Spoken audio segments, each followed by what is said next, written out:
Good morning, this is Shelby Law with the Great Basin Fire Potential Briefing for Friday, May 29th, 2026.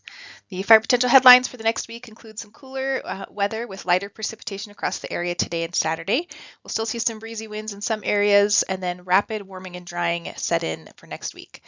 As for the fuels, we continue to see larger fires popping up in southern Idaho and northern Nevada, where the above-average grass crop is present, and that grass is dry and ready to go.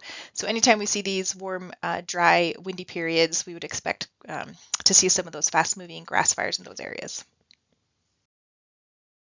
For the next couple of days are shown here. We do expect to see some light scattered precipitation across much of the area today, and then those winds will develop once again over southeast Utah, where winds will be 25 to 35 miles an hour and low relative humidities.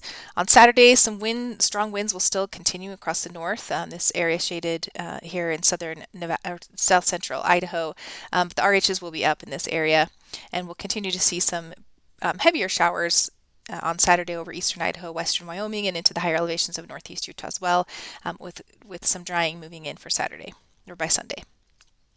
Precipitation for the past 24 hours did show some light showery activity over far western Nevada into southwest Idaho. Light precipitation totals, however, and we did see some lightning associated with some of those storms popping up, especially in eastern or western Idaho.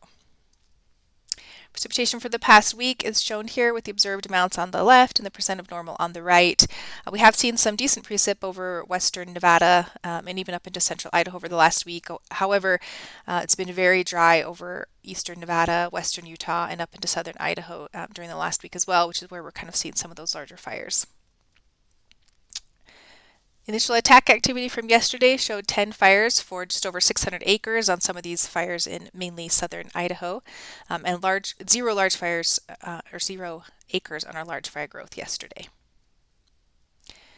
Our current fire danger conditions with the ERCs are shown here. Most of the stations across the area are going to be below that 60th percentile in this lighter and darker shades of green.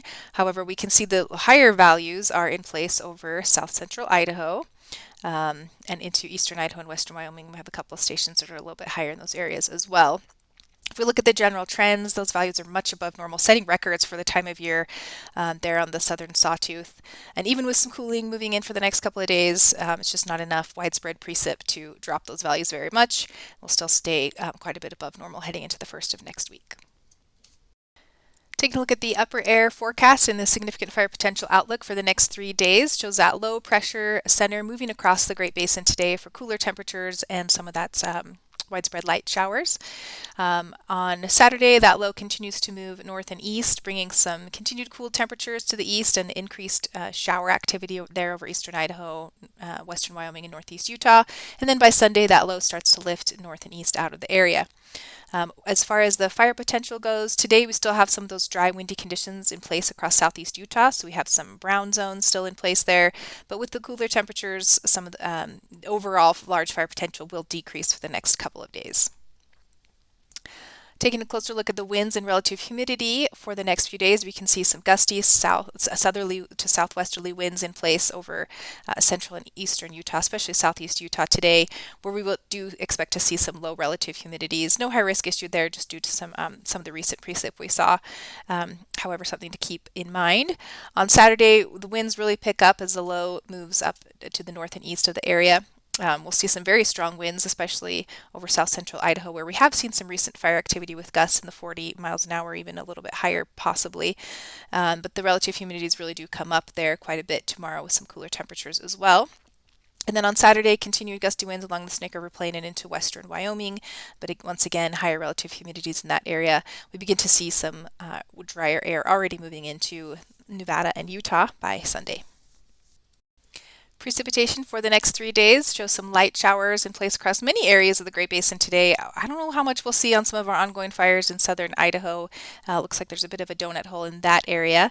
But otherwise, central Nevada and into Utah, especially the higher elevations of northeast Utah, should see some maybe 1/10 of an inch to 1/4 of an inch possible with those showers today.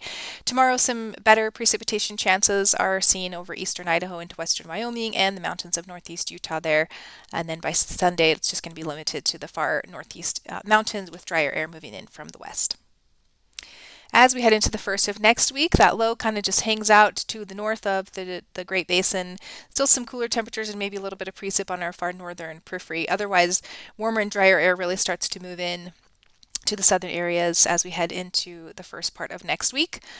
We can see some yellows and browns starting to move back to the 7-day, especially across southern Nevada and southern Utah. And then by Wednesday, with the high pressure ridge off the coast starting to strengthen and definitely bringing in some warmer southwesterly flow into the area, we'll see those browns expanding a little bit further north. A close look at the winds does show the winds are generally going to be on the lighter side as we head into the first of the week. Just some gusty winds remaining over eastern Idaho and into western Wyoming on Monday and Tuesday. And then on Wednesday, we may see some gusty winds starting to pick up over northern Nevada. But the big story for next week is the warm and dry conditions that will be moving in. So relative humidities are going to be dropping back down into the single digits across much of Utah and Nevada, really for the first part of next week. And again, precip for next week's not showing too much, maybe just some lingering showers across the far northern area on Monday, otherwise warming and drying across the rest of the geographic area. A quick look at the temperature trends. High temperatures for tomorrow are shown here with mostly highs near 70 degrees across the area, much cooler than we have seen and cooler than we will see. So the highs by next Wednesday will already be back up into the mid to upper 80s across the lower elevations, which puts us about 10 degrees above normal for the time of year. Things up, here's a look at our 7-day significant fire potential outlook. Starting with today, we have some of those browns in place over southeast Utah with the dry gusting conditions. Otherwise, decreasing fire potential for the weekend. And then as we head into the first part of next week with the warm and dry conditions returning back to especially Utah and Nevada in the first of the week, we'll see those browns moving back into the area through much of the work week. The extended forecast from the Climate Prediction Center for June 3rd through the 7th puts an above normal area of temperatures across all of the Great Basin for very warm temperatures and below normal precipitation expected over northern Nevada and into Idaho. Briefing, please check back on Monday for the next update. And again, please feel free to drop comments in our YouTube channel here or feel free to email us with those comments as well. Have a great weekend.